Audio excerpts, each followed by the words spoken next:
गडिंग्लज हे फक्त नकाशावरचं एक नाव नव्हतं. ते होतं विचारांचं गाव, जिद्दीचं शहर आणि समाजवादाचा अखेरचा श्वास. इथं सत्ता बदलली पण मणक्याचा कणा वाकला नाही. इथे राजकारण झालं पण विचारांची किंमत ठरवली गेली नाही. या मातीत एक नाव खोलवर रुजलेलं होतं, जनता दल. ॲडव्होकेट श्रीपतराव शिंदे. सत्ता नव्हती त्यांची ओळख, तर विचार होता त्यांचा श्वास. संधी आल्या, युती झाल्या, रस्ते बदलले, पण त्यांनी दिशा बदलली नाही. विचारांशी तडजोड नाही हे केवळ वाक्य नव्हतं, ती त्यांची जीवन रेषा होती. काळ पुढे गेला आणि किल्ल्याच्या भिंती हळूहळू थकू लागल्या. आज त्या भिंतीवर उभी आहे त्यांचीच मुलगी, प्राध्यापिका स्वाती कोरी. तिनं राजकारण वारशात घेतलं नाही, तिनं ते कमावलं. नगरपालिकेच्या रणांगणातून नगराध्यक्ष पदापर्यंतचा प्रवास घामानं लिहिलेला आहे. कार्यकर्ते आजही तिच्या सोबत आहेत. लोक आजही विश्वासानं पाहतात.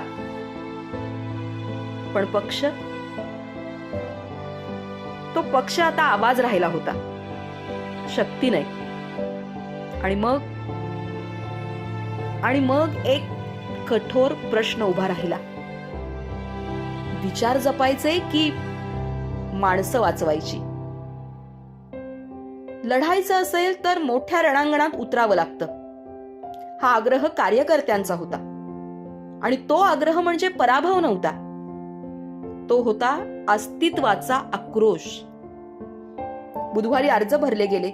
नावं बदलली नाहीत, चेहरे बदलले नाहीत, फक्त चिन्ह बदललं. आणि त्या क्षणी गडिंग्लजच्या राजकारणानं हळूच एक उसासा टाकला. आता रविवार येतोय. सूर्या सांस्कृतिक भवन गर्दीनं भरलेलं असेल.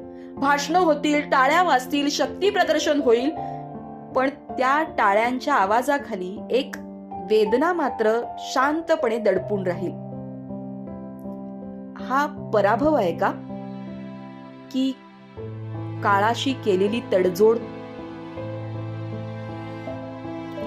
हा विचारांचा अंत आहे का, की विचार वाचवण्यासाठी स्वीकारलेला नवा मार्ग?